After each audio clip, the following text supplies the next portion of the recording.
We recognise that there is a very clear link between mental health problems and poverty. A range of studies have found that people with mental illness have amongst the lowest employment rates of any group of disabled people. And there's a clear argument there's a greater experience of poverty with less adequate housing and greater social isolation and exclusion. The Welsh Government recognises in our approach to tackling poverty that this is the reality. We know that reduced incidence of mental health problems are important for healthy functioning communities, improved social cohesion, social inclusion and prosperity. We know that those in the most deprived areas of Wales are more likely to suffer the most from poor mental health and a higher incidence of mental illness. There are well recognised and acknowledged studies that people in the lowest fifth of income are more than twice as likely to experience mental ill health as people in the wealthiest fifth. It's in all of our interests to help people with mental illness become more economically active and to encourage a sense of self-worth. That goes across the piece for everybody. It is amazing about the amount of self-worth and motivation that work provides to all of us. The Tackling Poverty Action Plan is my primary responsibility within government.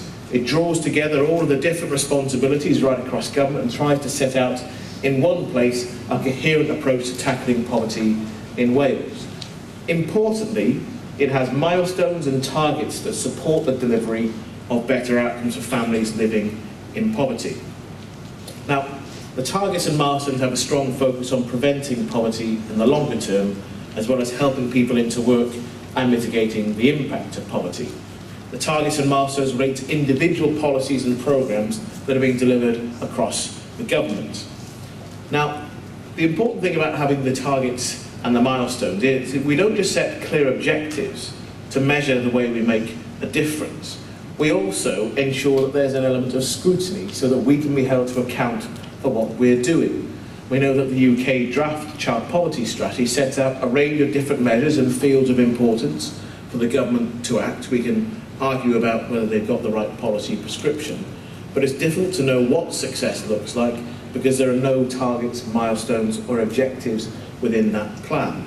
So we think that this improves our accountability and allows much greater scrutiny so we can be held to account, and I also think it helps to drive action across and with our partners.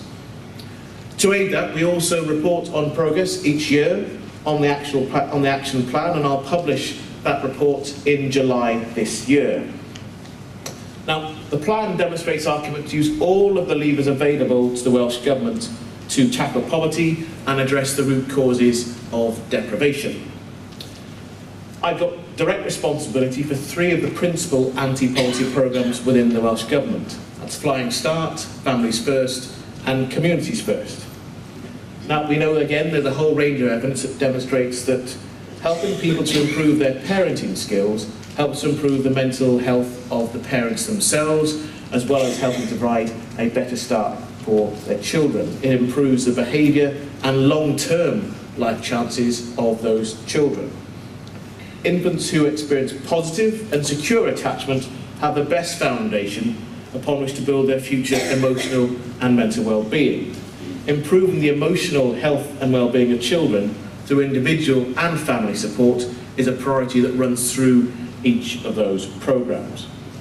We know that this helps to increase their chances of educational achievement, to reach their potential and develop social relationships. We are providing significant investment in early years through the expansion of our Flying Start programme, which will double in the life of this Assembly.